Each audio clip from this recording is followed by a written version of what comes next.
예, 내일이면 우리 당의 대선 후보가 결정됩니다. 최종 투표율은 65% 정도로 예상됩니다. 예, 탄수화물 안 끊어도 될 것 같은 그런 예감이 듭니다. 네 분의 후보들과 당원 모두 정말 수고하셨습니다. 어느 경선보다도 치열했고 하지만 또 많은 국민들의 관심을 받았던 그런 경선 기간이었습니다. 이제 선거 후가 더 중요합니다. 화학적 결합은커녕 갈수록 결속력이 저하되는 민주당을 반면교사 삼아 우리 당의 모든 당원과 지지자들은 의견을 모아야 합니다. 단합하면 정권 교체를 이룰 수 있고 흩어지면 우리는 각계격파 당할 것입니다. 어제 제가 언론과 인터뷰에서 거강꾼들을 경계한다라는 발언을 했습니다.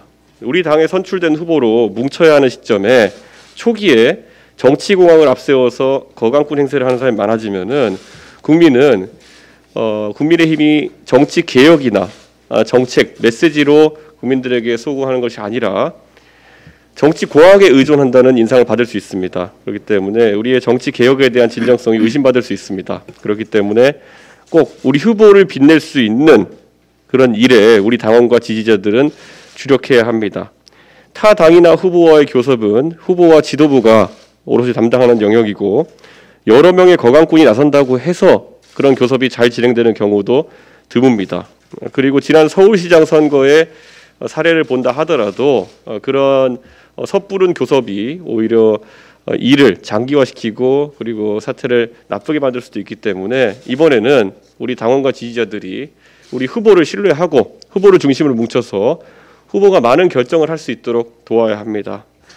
그리고 그 후보도 민주당과의 민주당을 반면교사 삼아서 이재명 후보 같이 돌출된 행동을 하면서 당의 정책과 차이가 있는 이야기를 하면서 국민들을 우롱하는 일이 발생하지 않도록 꼭 앞으로 우리 당의 정책 조직도 그리고 또 당무 조직도 후보에 대한 지원을 철저하게 하고 조기에 후보가 당무와 정책을 파악할 수 있도록 저희가 최대한 협조해야 할 것입니다. 예.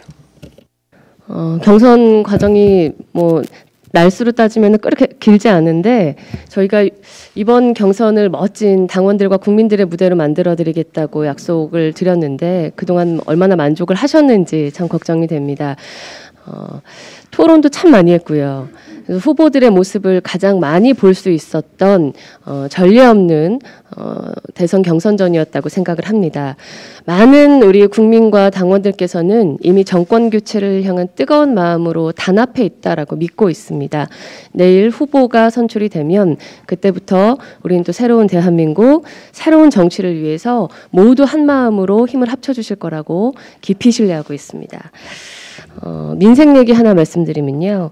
최근 중국의 석탄, 그다음에 요소 수출 제한 문제 때문에 뜬금없이 국내에 이른바 디젤 차량으로 운전하는 화물차 운전기사분들이나 산업 또 농업 각 분야에 있는 우리 국민들이 많은 고통을 겪고 있습니다. 당장 차량을 운행할 수 없어서 오늘 보도된 뉴스들에는 심지어 긴급할 때 출동해야 하는 소방차마저 운행할 수 없게 되는 비상 상황이라는 그런 보도들이 이어지고 있는데요. 이런 심각한 민생의 고난의 지경에 그제 참 대통령 의전비서관이시죠. 탁현민 의전비서관께서 이 현실 인식을 참 못하는 이 청와대의 단면을 보여주는 발언을 하셔서 기가 차다 이런 말씀을 한마디 드리겠습니다. 해외 유럽 순방을 하고 계시죠, 대통령께서. 이 유럽 순방 중에 아침부터 저녁까지 빽빽한 일정 때문에 이렇게까지 해야만 할까 발에서 피가 났다라며 그 일정을 생색내는 글을 버젓이 올렸는데요. 대한민국 국민들 지금 대통령이 하루 소화하신 일정만큼이 아니라 그 2배로 정말 발에서 피가 나는 게 아니라 피눈물이 나도록 뛰고 있습니다.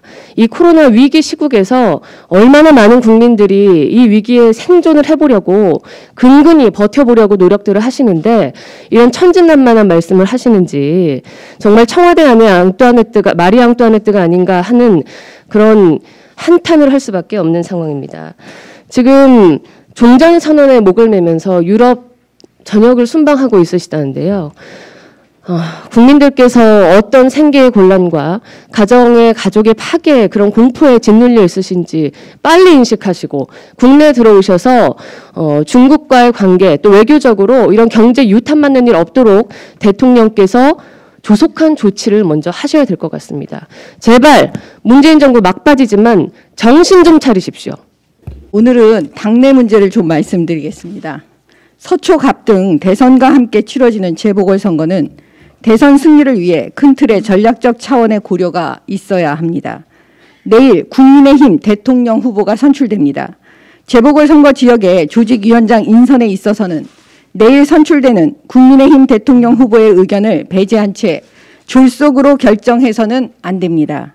대선 후보와 당대표가 협의해서 국민의힘이 정권을 찾아오는 데 도움이 되는 방향으로 조직위원장 인선이 이루어져야 합니다. 물론 그 방법과 방향은 국민과 당원 여러분들의 지지를 받는 명분이 있어야 하고 원칙이 지켜져야 합니다. 김기현 원내대표의 비서실장이 현재 맡고 있는 인천의 조직위원장 자리를 팽개치고 서초갑 조직위원장에 지원하는 것은 명분 없는 행위로 특정인을 제외하고는 그 누구도 받아들이기 힘든 비상식적인 행동입니다. 일각에서는 확인되지 않은 여러 이야기들이 나오고 있습니다. 또한 국민의힘의 공천을 받아 서울에서 유일한 구청장인 서초구청장을 맡고 있는 분이 사표를 내고 조직위원장 공모에 참여하는 것도 명분과 원칙에 맞지 아니합니다. 그들이 왜 그러한 행동을 하겠습니까? 조직위원장 낙점이 이미 자기들에게 내정되어 있다고 판단하기 때문이 아닐까 생각합니다. 이러한 상태로는 조직위원장 인선 그 과정 자체가 공정하다는 판단을 받을 수 없습니다. 또한 대선 승리에 도움이 되겠습니까? 우선 갑자기 위원장이 사라진 그 인천 지역의 당원들과 주민들은 얼마나 황당하시겠습니까? 그분들께 뭐라고 말씀드려야 하겠습니까? 그리고 그 지역도 다시 조직위원장 공모를 해야 하는 코미디 같은 상황이 벌어질 것입니다. 조직위원장 인선을 이렇게 졸속으로 처리하지 말고 내일 대선 후보가 결정되면 그 이후에 대선 승리를 위한 큰 틀의 전략적 차원에서 대통령 후보와 당대표 협의하에 이뤄지도록 합시다. 우리 국민의힘이 저들 민주당과 다른 점은 명분과 원칙을 지켜야 하고 지킬 수 있는 힘이 우리 안에 있기 때문입니다. 아닌 건 아닌 겁니다. 어제 광주광역시에서 열린 제92주년 학생 독립운동 기념식에 당대표님을 대신해서 광주, 호남 지역의 당직자들 함께 참석을 했습니다. 일제강점기의 3.1운동, 60만 세운동과 함께 3대 독립운동인 1929년 11월에 광주 학생의회와 전국적인 학생 독립운동에 참여하셨던 애국선열들과 유족들에게 다시 한번 깊은 존경과 감사와 위로의 인사를 드립니다. 광주 현장에서 호남 인심이 크게 변화하고 있음을 깊이 실감할 수 있었습니다. 어제 발표된 한길리서치 여론조사에서도 호남권 국민의 37.9%가 국민의힘에 의한 정권교체를 지지한다는 결과가 나왔습니다. 실제 현장에서는 더 강하게 국민의힘에 의한 정권교체와 지지를 느낄 수 있었습니다. 호남 지역 국민의힘 당원 숫자도 크게 증가하고 있습니다. 김현장 광주시당 위원장, 김화진 전남도당 위원장, 정운천 전북도당 위원장을 비롯한 호남 지역의 국민의힘 당직자들이 많은 노력으로 금년 2월 18일 2143명이었던 책임당원 숫자가 10월 29일에 16,709명으로 대폭 증가했습니다. 호남 지역 당직자들의 노고에 깊은 감사를 드리며 정권 교체를 열망하는 호남 민심을 실현할 수 있도록 배전의 노력을 당부드립니다. 호남 지역 국민들께서 문재인 정부의 반민주, 반자유, 반법치, 무능력과 이재명 후보와 민주당의 부정부패, 내로남불에 크게 실망하고 계십니다. 오늘 이 시간에도 국민의힘 원내지도부와 호남 지역 단체장들 간의 예산 협의가 진행되고 있습니다. 우리 국민의힘이 호남을 감동시키는 대통합의 정치로 진정한 정권 교체와 국민 화합을 이뤄내야 하겠습니다. 감사합니다.